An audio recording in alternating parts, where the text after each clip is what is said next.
Welcome to the second episode of our epic series on the Trojan War. This episode features Helen of Troy, also known as Helen of Sparta, a central figure in Greek mythology. She was celebrated for her extraordinary beauty and the pivotal role she played in the legendary Trojan War. Her story is a complex tapestry of divine parentage, romantic intrigue, and epic conflict.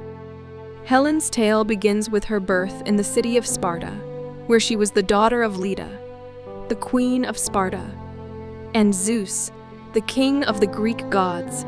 According to mythology, Zeus approached Leda in the guise of a swan. On the same night, Leda lay with her husband Tyndareus, and as a result, gave birth to 4 children who were born from 2 eggs. From one egg came the semi-divine children, Helen and her twin brother Pollux, also called Polydeuces, and from the other egg came the mortals Clytemnestra and Castor.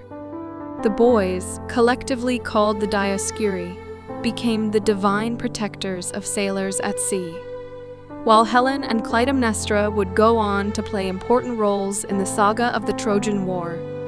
From a young age, Helen's beauty was renowned throughout Greece and beyond.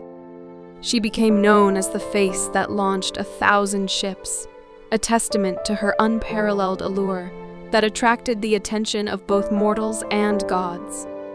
Her reputation was so great that even as a young child, the hero Theseus desired her as his bride.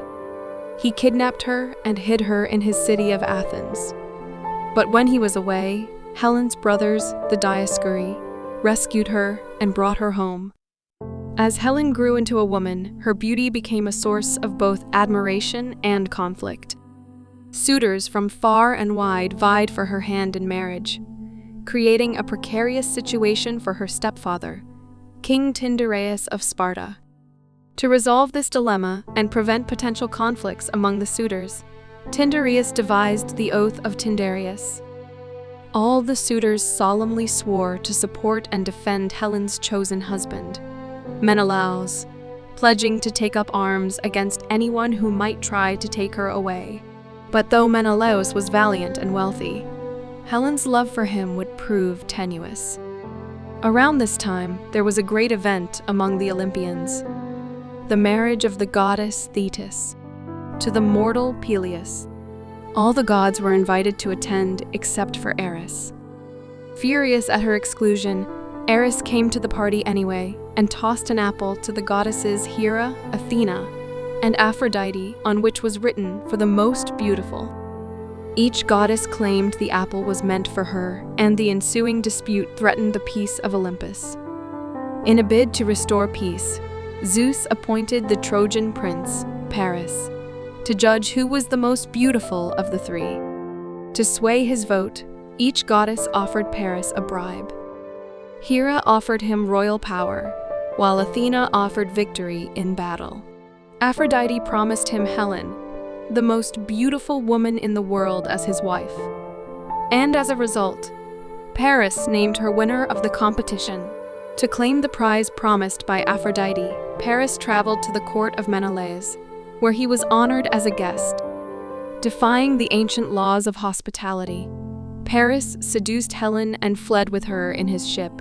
Paris sailed home to Troy with his new bride, an act which was considered abduction, regardless of Helen's complicity. This act violated the sacred oath of Tyndareus and set the stage for the epic conflict known as the Trojan War.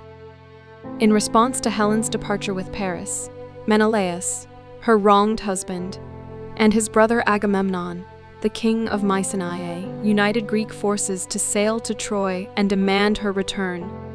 Thus began the Trojan War, a decade-long struggle that would shape the destiny of both Troy and Greece, and become one of the most celebrated narratives in Greek mythology. Since the war was rooted in the conflict between Paris and Menelaus, the 2 warriors agreed to hand-to-hand combat. Paris, the inferior warrior, was choked by his helmet strap and almost died, until the goddess Aphrodite magically transported him to the safety of his palace, since she still favored him for choosing her in the contest with the apple.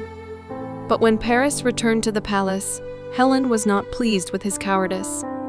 The war reached its climax with the cunning ruse of the wooden horse. Greek warriors concealed themselves within a massive wooden horse, which was presented as a gift to the Trojans. Under cover of night, they emerged from the horse, opened the city gates, and allowed the Greek army to enter and lay siege to Troy. In the midst of the chaos and destruction, Helen was eventually reunited with Menelaus, and together they departed for Sparta. Helen's fate after the Trojan War is the subject of various interpretations in Greek mythology. Some accounts depict her and Menelaus living harmoniously in Sparta, while others detail their adventurous travels and voyages across the seas. In certain versions, Helen is immortalized as a goddess, while in others, she meets a mortal end. The legend of Helen of Troy is a testament to the enduring power of beauty, love, and the far-reaching consequences of war. Throughout the ages, her story has continued to inspire countless works of literature, art, and drama, ensuring her place as one of the most iconic figures in Greek mythology. Thank you for joining us on this adventure. Please find a link in the description to the next episode featuring Menelaus, the king of mythological Mycenaean Sparta. If you enjoyed this video, hit the like button, subscribe, and leave your thoughts in the comment section.